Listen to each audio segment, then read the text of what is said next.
So, Tom DeLonge is in the news again, and I did want to go ahead and talk about this because there was a number of sort of interesting points that I haven't seen covered in other videos and such recently. I know Gons mentioned this in a video a few days ago, but basically it just seemed like it was just kind of a quick segue into the whole topic of Trump and UFO disclosure and all that. So I wanted to get into more of this recent announcement of this venture that he just announced recently called the To the Stars Academy of Arts and Science. And yeah, in some ways it's kind of funny. But I did do a video almost like 11 months ago now on Tom DeLonge called Fallen Angels and Dead Airwaves, Tom DeLonge, UFOs, Freemasonry, and Cosmology. Where I kind of touched upon the fact that, yeah, Tom DeLonge is absolutely a Freemason, and this isn't like no secret or anything, but the fact that he has just increasingly become this central figure in the whole UFO community, UFO disclosure community, kind of right there next to Stephen Greer, is pretty interesting. It's just kind of a surreal story and progression, and even a lot of people in the mainstream media, and including, his former bandmates of Blink-182, I think find it very strange, and the whole thing is strange.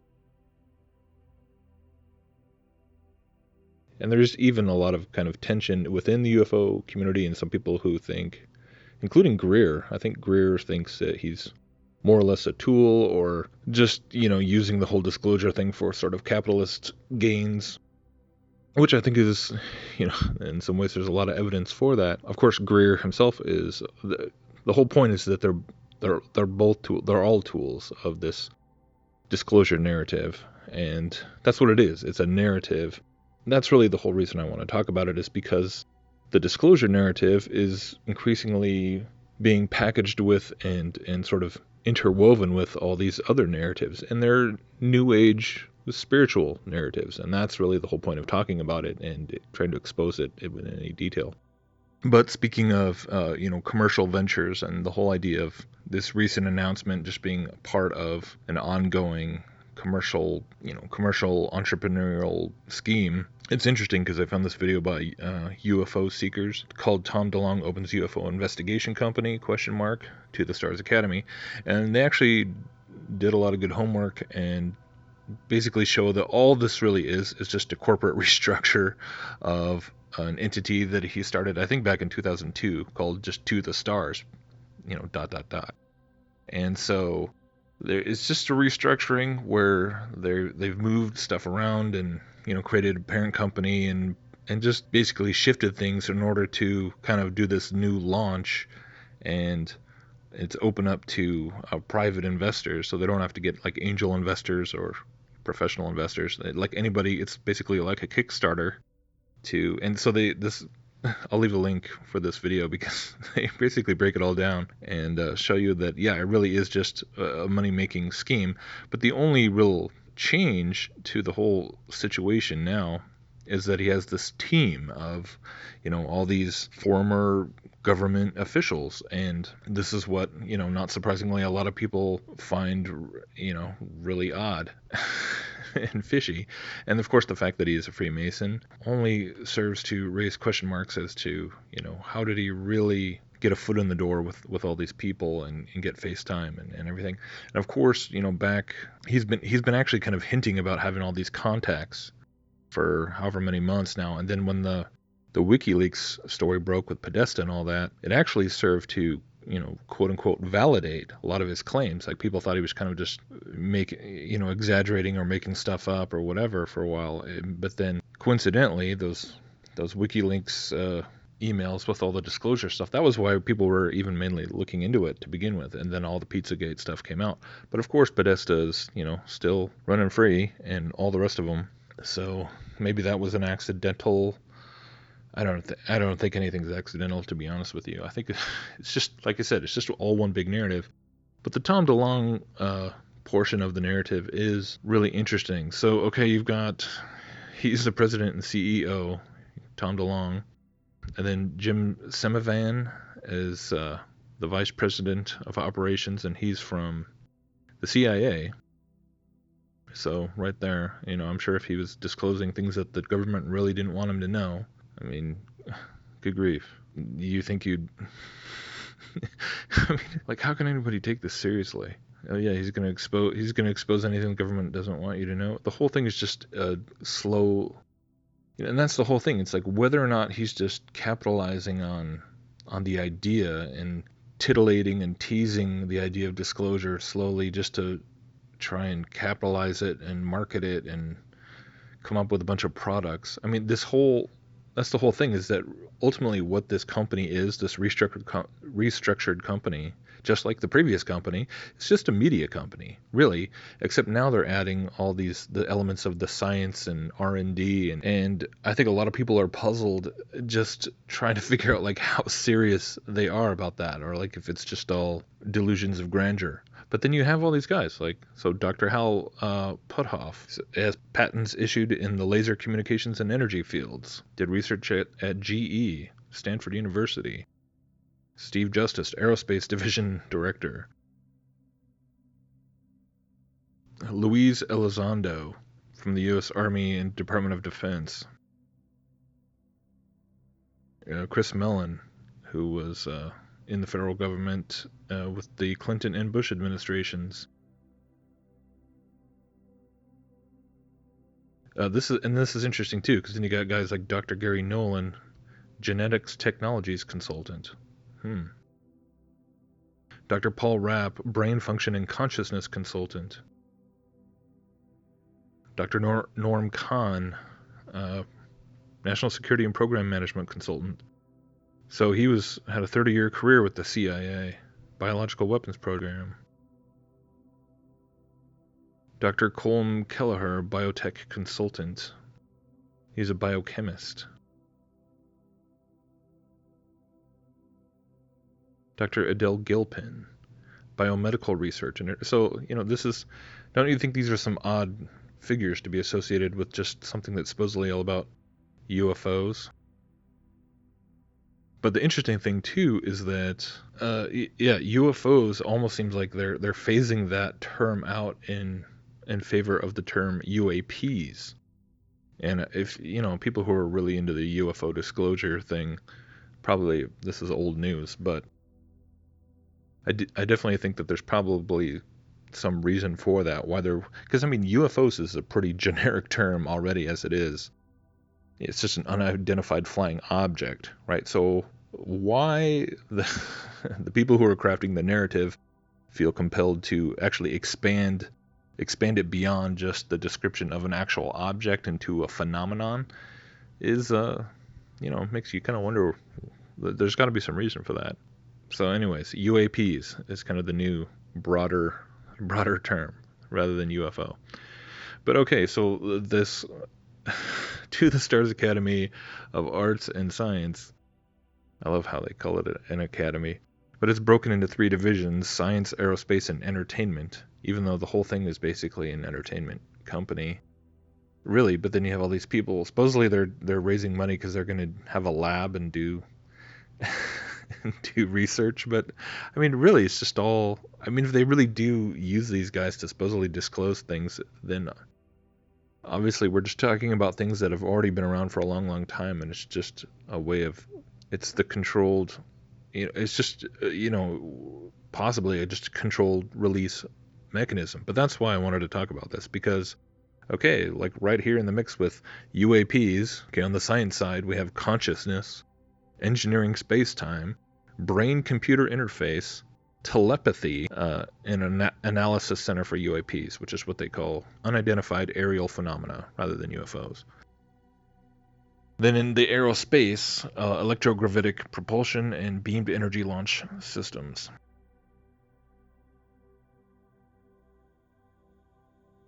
So anyways, the fact that it gets into things like consciousness and engineering space-time, brain-computer interface, and telepathy, I mean, what a surprise that we're getting right back to things like, the paranormal and anything to do with telepathy and psychic technologies or psychic research is basically just an inroad to ancient occult practices.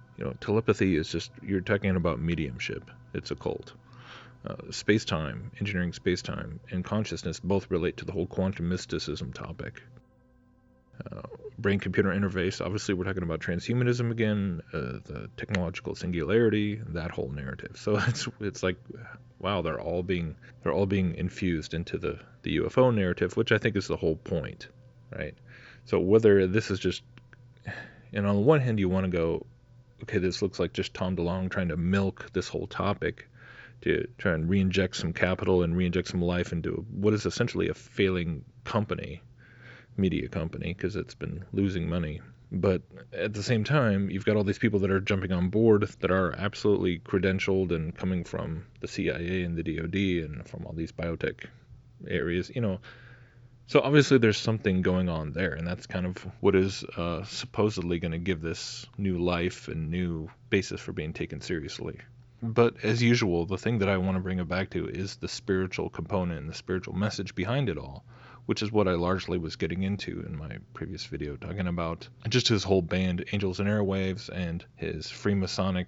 I mean, it's not just that he is a Freemason, but that he advertises his Freemasonry in such a like wink wink nudge nudge kind of way, where he's like plastered all over his guitars. You can even buy jackets that like Angels and Airwaves jackets that have just which the logo for Angels and Airwaves itself is basically a modified square and compass logo.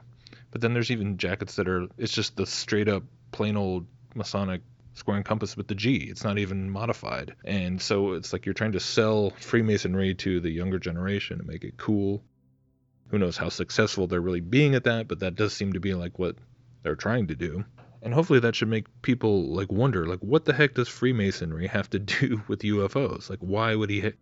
And that's the thing, is that you can go and find interviews where he's talking about him as a young person and how he's always had this fascination with UFOs. And as a teenager, when he got his first paycheck from the band, his very first paycheck, he went out and bought a computer so that he could go and then research UFOs and aliens and everything back in the 90s. So he was into the UFO, the ufology, and the conspiracy behind that in Area 51 first, right?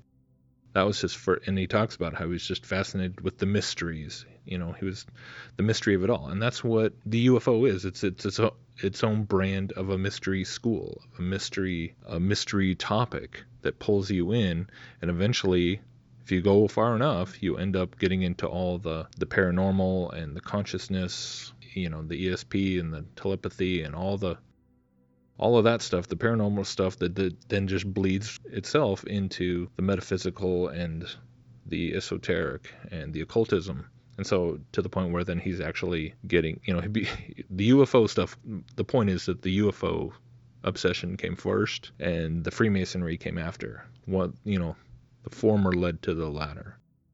And that is the thing that I think people should take away. Like, why would UFO research inevitably lead this guy into Freemasonry? You need to really think about that. And then you should understand why he's still being basically given a voice, given exposure, given help from people coming from the government to supposedly legitimize him in this whole, the fact that he's going to slowly leak this idea through content creation and media and movies and music and all the rest.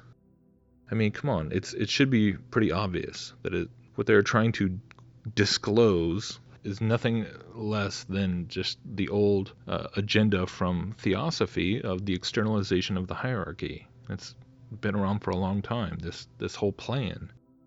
And this is just a little piece of it that we're seeing. It's happening through the avenues of marketing and through the avenues of social media and content creation and merchandise and pop culture, pop music, all these things that are being employed. And then you've got David Greer on the other side with his documentary. He's had, I think, several, but the new one that I've even seen on like Amazon Prime and stuff called Unacknowledged. I think it was Amazon Prime, but I've seen it, whether it was Netflix or wherever. He's being promoted as well, even in more mainstream venues. So yeah, you've got, which maybe is to appeal to a slightly different demographic. And obviously guys like Tom DeLonge trying to kind of market it to even a younger generation and the media generation and blah, blah, blah. So but it's all the same sort of slow drip garbage where, all the stuff about free energy and, the hidden technology and the biotech, and then it's just all pointing to the same things and all, trying to kind of get people on board with the same ideas. And there really shouldn't be any confusion, I think, for anybody who's willing to see. Like, again, it's all about, when you read the lyrics to their songs and you look at I did a whole breakdown of this movie called Love that he did in conjunction with one of their albums from Angels and Airwaves. And Love is basically just like a rehash of 2001: A Space Odyssey in terms of all the metaphysical and Luciferian symbolism that's in that movie. Really, it's like it's the same thing where you're using space as this backdrop, this metaphysical metaphor for the progression of man and for the realization of esoteric Luciferian doctrines, but just sort of tweaked, I think, to appeal more to a millennial audience, and then giving more of a positivist spin. It's called Love, so it's all about, it's all about love. But it's really not. It's really all about Luciferian apotheosis, and which is, what Freemasonry, teaches if you go far enough with it. Even at the lower levels, it's teaching it, but in a more watered down level. So presumably DeLonge has progressed far enough to where he's being used as a mouthpiece and a prop and trying to make money at the same time, which is how it always works, right? You're always trying to kind of capitalize in many ways through a certain venture.